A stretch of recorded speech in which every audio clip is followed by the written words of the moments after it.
नमस्कार। खबर यूपी के प्रयागराज जिले से। गौहनिया ओवरब्रिज के नीचे किसानों का धरना छठे दिन भी रहा जारी। आमरण अनशन पर बैठे 2 किसानों की तबीयत बिगड़ी। किसानों का धरना छठे दिन भी जारी। आमरण अनशन का दूसरा दिन किसानों से वार्ता के लिए पहुंचे आलाधिकारी। आमरण अनशन पर बैठे किसान राम अवतार पाल व रामपाल की तबीयत बिगड़ी। गौहनिया जसरा बाईपास निर्माण में किसानों के भूमि अधिग्रहण में कम मुआवजे के खिलाफ गौहनिया में किसानों का धरना छठे दिन आमरण अनशन का दूसरा दिन भी जारी रहा। वहीं प्रशासन की ओर से उप जिलाधिकारी 12, सहायक पुलिस आयुक्त संतलाल सरोज, विशेष भूमि अध्याप्ति अधिकारी रमेश सिंह मौर्य व एनएच के अधिकारी किसानों से वार्ता करने आंदोलन स्थल पर पहुंचे। आमरण अनशन पर के मिश्र, अमरनाथ कुशवाहा, विजय बहादुर रजक, रामपाल, राम अवतार पाल बैठे। रामपाल व राम अवतार पाल की तबीयत बिगड़ गई है। वहीं बताया जा रहा है कि आंदोलन स्थल पर आज बड़ी संख्या में किसानों के समर्थन में लोग शामिल हुए। विज्ञान भूषण विजय चितौरी, अरुण शुक्ल, सपा नेता राम सिंह पाल, बब्बन सिंह, गुरचरण साहू, सुंदरलाल कुशवाहा, राजेश साहू, शिव बालक यादव, अनिल बिंद, रघुराज कुशवाहा, विनय कुमार, उमेश कुमार, महेश कुमार, राधिका प्रसाद कुशवाहा आदि के साथ बड़ी संख्या में महिलाओं ने आंदोलन में भाग लिया। वहीं वार्ता के दौरान भारतीय किसान यूनियन भानु के मंडल महासचिव के मिश्रा ने बताया कि किसानों की हक की लड़ाई हर स्थिति में जारी रहेगी। उन्होंने कहा कि किसानों की आय दोगुनी करने की बात करने वाली सरकार किसानों की भूमि का उचित मुआवजा नहीं दे रही है। वहीं किसानों के साथ वार्ता में आवागमन के रास्ते, बोरवेल, पेड़, घर आदि के साथ अन्य मांगों के साथ प्रशासन से सहमति बनी। उन्होंने बताया कि उचित मुआवजा की बात पर गतिरोध बना हुआ है। उचित मुआवजे के मुद्दे पर किसानों को विशेष भूमि अध्याप्ति अधिकारी ठोस आश्वासन नहीं दे पाए हैं। किसानों का आंदोलन जारी रहेगा। देखिए क्या वार्ता हुई है किसानों और आलाधिकारियों के बीच में, आप भी देखें खबर। अनशन है, क्या बातचीत हुई है किसानों से आपकी? किसानों की 7-8 मांगें थी। हर मांगों पर हमने विस्तार से यहाँ चर्चा किया है और जो हमारे जिलाधिकारी महोदय का यहाँ सर्कल दर है, उस दर के हिसाब से लगभग 1.25 करोड़ से लेकर के 1.5 करोड़ प्रति हेक्टेयर की दर से इन 5 गांवों में मुआवजा राशि का वितरण किया जाना है, जिसको मैंने स्पष्ट किया है। इसमें किसी प्रकार की कोई कटौती नहीं होनी है, किसी भी किसान का किसी प्रकार का कोई उत्पीड़न नहीं होना है। इन्हीं सब बिंदुओं पे चर्चा हुई। किसानों को मुख्य गतिरोध किन बिंदुओं पर है? कौन सी समस्या जो ज़्यादा? कुछ घाटों को लेकर के किसानों का ये है कि साहब हमारी ये घाटे महत्वपूर्ण हैं, जहाँ से हाईवे जा रहा है या जहाँ से कोई सड़क जा रही है, तो उस घाटे का वो मूल्यांकन चाहते हैं कि हमारा मुआवजा ज़्यादा बने। इस क्रम में हमने विस्तार से बताया कि एक प्रक्रिया है, अवार्ड घोषित किया गया है, पूरे गांव का हमने एक साथ घोषित किया। तो उसके क्रम में यदि किसी भी घाटे को लेकर असंतोष है तो वो किसान एक प्रार्थना पत्र के माध्यम से अपनी बात रख सकता है और हम उस पर उनको उचित प्रतिक्रिया दिलाए जाने का उसका एसेस करेंगे, उस घाटे की महत्ता क्या, उसके बाद कार्रवाई हम बढ़ाएंगे। क्या आज की बातचीत और के बाद ये अनशन किसानों ने मान गए हैं, किसान अनशन समाप्त करेंगे? देखें, जो भी सम्मानित मंच है, मेरा कोई टिप्पणी नहीं है। हमारा काम है अपनी बात को रखना। जो हमारे जो प्रक्रियाएं हैं अधिग्रहण की, उस अधिग्रहण की प्रक्रियाओं में क्या हम कर रहे हैं और क्या करेंगे, ये लोग बेहतर जानते हैं। मुख्य रूप से यहाँ के जो मंडलीय महासचिव खुद अधिवक्ता भी हैं, इस चीज़ को बेहतर जानते हैं। फिर भी ये मंच है, पार्टी है, लोकतंत्र है, लोग अपनी बात रखते हैं। हमने अपनी तरफ से पूरी चीज़ों को क्लियर किया है। सर, लास्ट प्रश्न ये है कि किसानों की तरफ से जो मांग बिंदु रखे गए, उनमें आपको कहाँ तक लगता है कि इनकी मांगें सही भी हैं? 7 बिंदु हमने बिल्कुल आश्वस्त कर दिया है, हम करेंगे।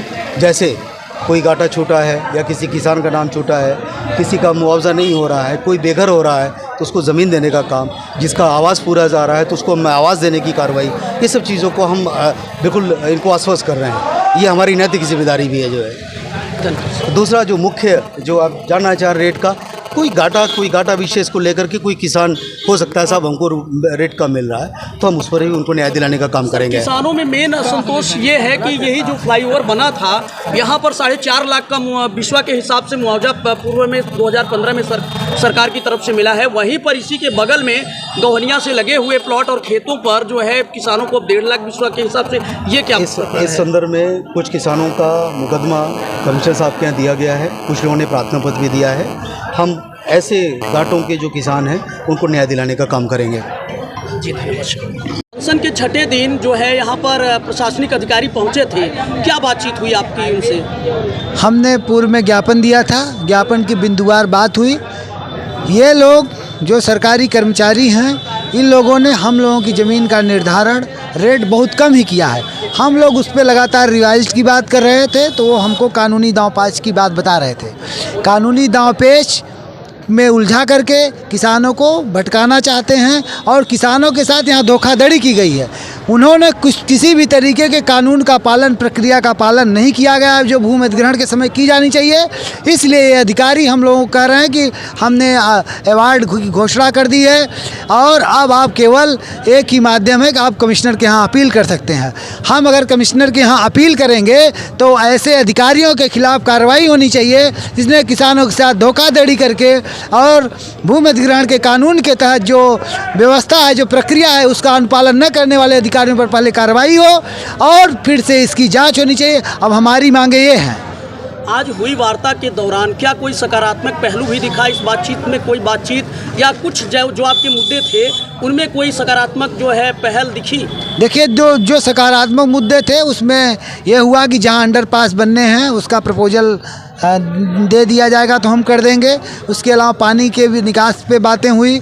जो लोग भूमिहीन हो रहे हैं उनके लिए पुनर्वास की बात हुई है। लेकिन देखिए, आज जब हम लोग आंदोलन कर रहे हैं तब इनको याद आया कि कौन पुनर्वास। इनको पहले से ही जो भूमि अधिग्रहण के कानून है उसमें यह है कि आपको पता होना चाहिए कितने लोगों को भूमिहीन हो रहे हैं, कितने लोगों का घर है, पहले उनको बसाया जाए, उसके बाद ही उनके घर पे उनको अधिग्रहण किया जाए। उसके बावजूद भी वह काम नहीं किए हैं और अब किसानों को दोबारा केवल कानूनी प्रक्रिया में उलझाना चाहते हैं और औने पौने दामों पे भूमि अधिग्रहण करके किसानों को परेशान करने की इनकी साजिश है, जो उसको हम लोग कामयाब नहीं होने देंगे। अब मुख्य जो मांग थी कि रेट को लेकर के जो मुख्य मांग थी उसमें उन्होंने हम लोगों को बहकाया। जो 4 गुना, जैसे उदाहरण स्वरूप बता देते हैं कि जैसे 38 लाख रुपए हेक्टेयर की ज़मीन जो है मुआवजा दिया जा रहा है, उसके 4 गुना को ये रेट बता रहे थे, जबकि एक्चुअल में वो भूमि अधिग्रहण नियम में है कि 4 गुना मिलेगी। एक्चुअल रेट तो उसका 38 लाख ही है। आज इस वार्ता के बाद आपको क्या लगता है कि वार्ता के नतीजे सकारात्मक नहीं रहे? ऐसे में अगली रणनीति क्या होगी? अब अगली रणनीति में देश गांधी का है, शांतिपूर्वक ढंग से बैठे रहेंगे और सरकार से अपील है कि किसानों को की हत्या जल्दी से जल्दी करवा दे और ज़मीन मुफ्त में ले ले। तब शायद इन अधिकारियों के कान में कुछ समझ में आएगा।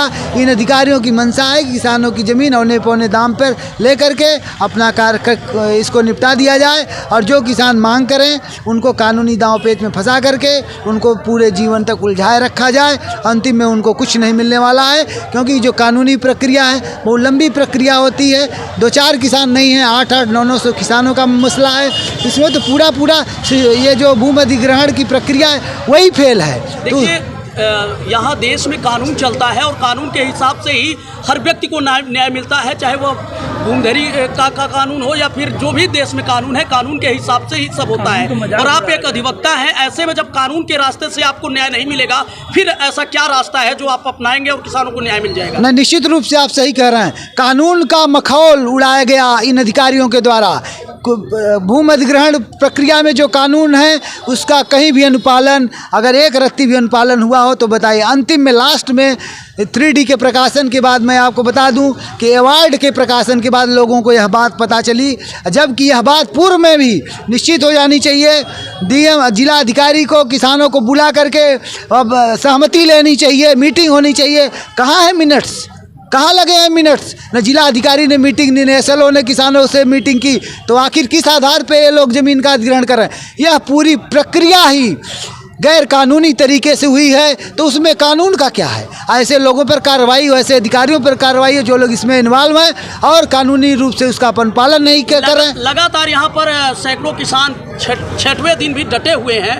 ऐसे में इस वार्ता के असफल होने पर अब आगे की रणनीति आपकी क्या है? आगे ये चलेगा या फिर आप कोई और दूसरा तरीका? देखिए, ये हमारे जीवन से जुड़ा मुद्दा है, हमारे परिवार के जीवन से जुड़ा मुद्दा है, तो हम लोग इसको छोड़ने वाले नहीं हैं।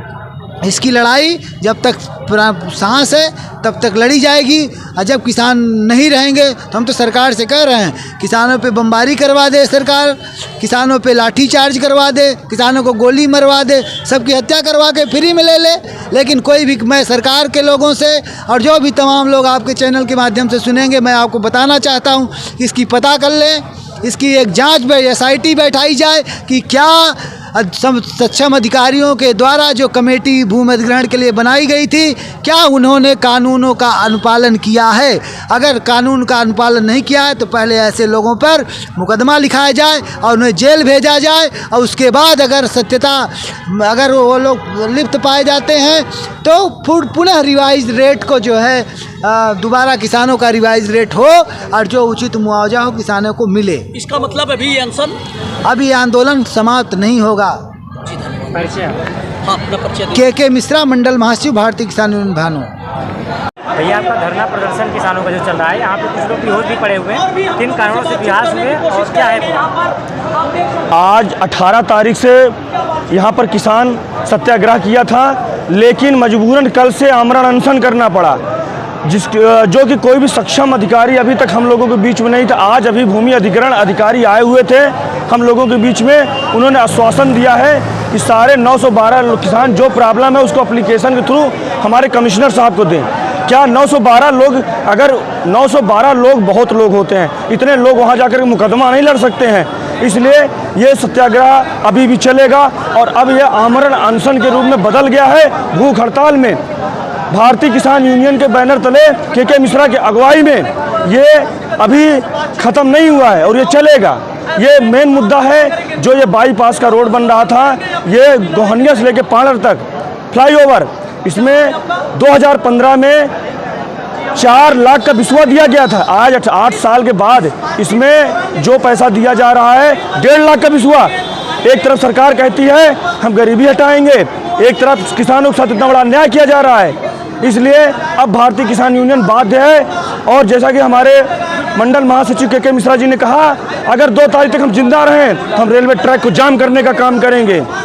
अभी आमरण अनशन में कई लोग बेहोश हुए, कितने लोग हुए हैं? अभी हमारे राम अवतार हैं जो काका हैं, इनको हमने कई बार कहा कुछ खा लीजिए कल से ही, लेकिन ये बोले मैं मर जाऊंगा, शायद मेरे मरने के बाद किसानों का उद्धार हो जाए या किसी अधिकारी के संज्ञान में जाए। हमारे माननीय मुख्यमंत्री जी सोच लें कि किसान आज भी आज़ाद नहीं है, 80 साल के बुजुर्ग हैं और बिना खाए पड़े। कल रात को इनको चक्कर आया था। और एक हमारे रामपाल चाचा हैं, ये भी कल से इसी तरह पड़े हैं। 7 लोगों ने आमरण अनशन कर रखा है, जिसमें हमारे भारतीय किसान यूनियन से मंडल महासचिव के मिश्रा जी भी शामिल हैं। 7 लोगों में से कितने लोगों की तबीयत खराब हुई है? 2 लोगों की तबीयत बहुत ज़्यादा खराब है, क्योंकि ये ज़्यादा बुजुर्ग हैं। इनकी उम्र 80 साल है, एक की उम्र 72 साल है। आपका परिचय? मेरा नाम अंकुश शुक्ला, छात्र संघ अध्यक्ष, प्रयागराज।